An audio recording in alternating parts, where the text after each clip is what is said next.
G'day. Today we're going to show you a quick rundown on how to fit your speakers and wire them all up, because we like to make it look all factory and stuff so you can't really tell we tampered with your car.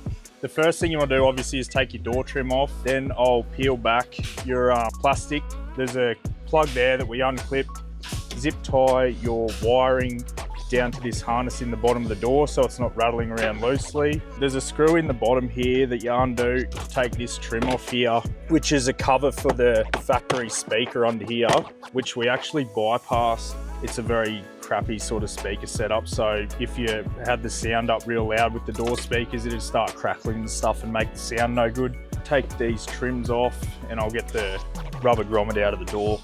Once you've got your harness out of the door, there's a clip down between the hinges you'll have to undo to get it out. We pull it out and we untape this wiring harness here, and then we run the speaker wiring through there, and you just pull that through so you've got enough for wiring up your door speaker, and then we just run it through the door up into this speaker plug here and then tape it back up so you can't even tell we've been in here.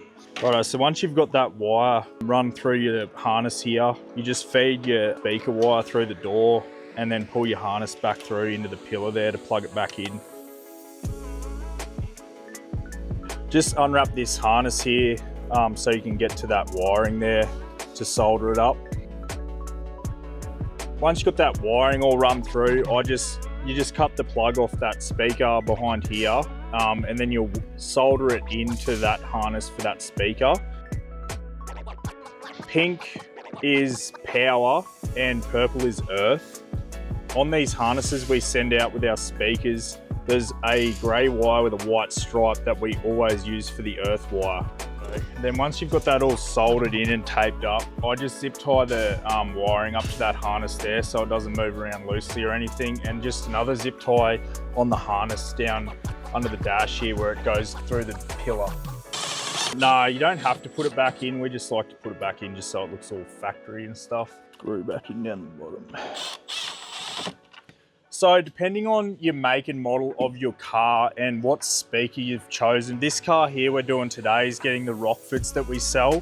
And on the single cabs, you'll have to modify the door a bit. The best way to do it would be to put your door trim on without the speaker mounted to it. Sit it in there and then have a look, and you can normally use the hole that's cut out in your door trim to work out where you've got to cut. Just make sure when you're cutting it that you haven't got any of your wiring sitting there anywhere, because the last thing you want is to cut that.